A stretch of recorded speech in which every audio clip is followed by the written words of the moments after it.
Find ways to contribute to supersize and grow your business. Sharon Horne-Ellstrom here, and this month we are focusing on the life framework area of contribution. How do we interact with and give back to the communities that we work in and live in? How do we create a competitive advantage by contributing? And then how do we find ways or organizations or opportunities to contribute?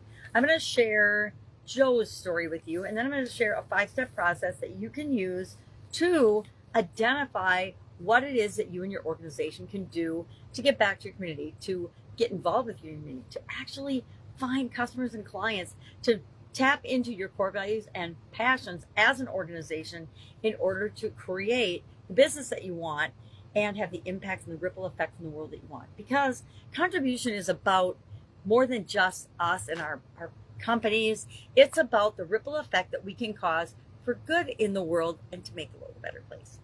I think that's bottom line what the people I work with want to do. So Joe's story, Joe is a successful IT consultant, and he works all the time. Well, he doesn't anymore, but at the time of this idea coming to him, he was working all the time, building his business, and he barely had time to do anything outside of work. But he overheard a high school student at a coffee shop talking about the fact that he was interested in tech, but he didn't even know where to start. And that triggered the idea in Joe to approach a local community center and offer to teach a weekend coding workshop for free. He started it out and taught it for free for people. And the first class had 5, the second 10, the third 20. And then Joe taught them more than just coding. He taught them how to think critically, how to collaborate, how to build for their futures. And he served as a mentor for an underserved portion of the population, kids that would probably have never found a mentor otherwise. Today his programs partners with multiple nonprofits, and he's helped launch internship scholarships and even college admissions.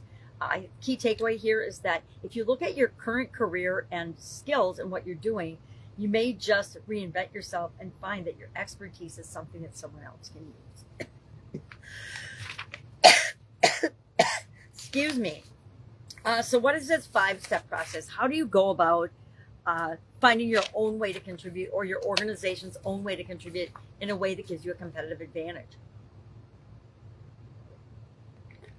Well, step 1 is, of course, to identify your passions and your strengths. We look to our strengths because when we're leading from our strengths, we're putting more positive in the world than if we're trying to fix something that we think is wrong with us.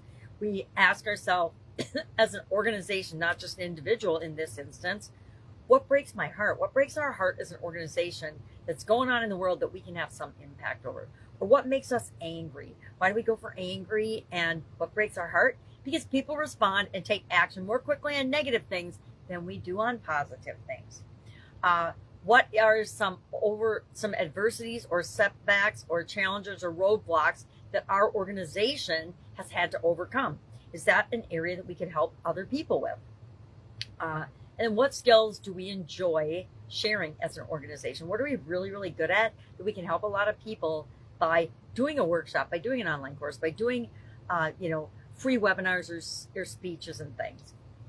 Second, start small and start local. I say start small and start local so you can test the waters and you can find out what feels right for your organization. Begin with what's around you. Do what you can with what you've got right now. I say that all the time, but your immediate environment, often if you just start asking a few questions, you realize that there are gaping holes in your area that need to be filled, and your organization has people with the skills and the abilities to fill some of those gaping holes, solve those problems, and create systems that will help different organizations to excel and do even better. Thirdly, leverage your network. Ask people, ask your friends, your family, your colleagues, the people that you interact with your business, and local leaders, what is going on? Where are areas that need help and support? Hey, we've got 5,000 employees. I can guarantee you we've got some hands that can help.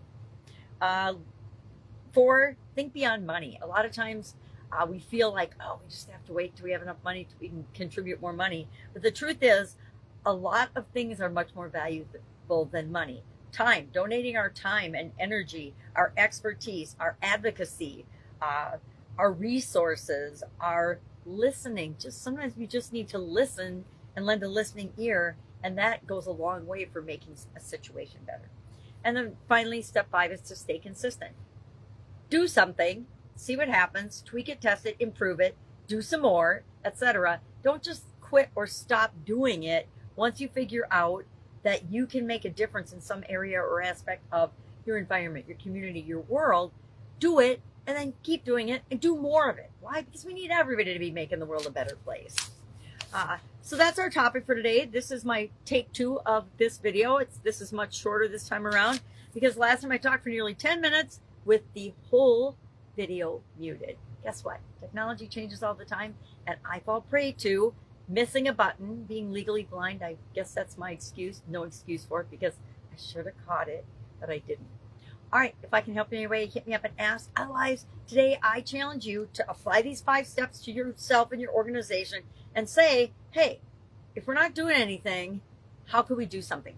Well, this is a pretty easy process to start and do. All right, have an awesome day, and I'll, of course, be with you tomorrow. Bye.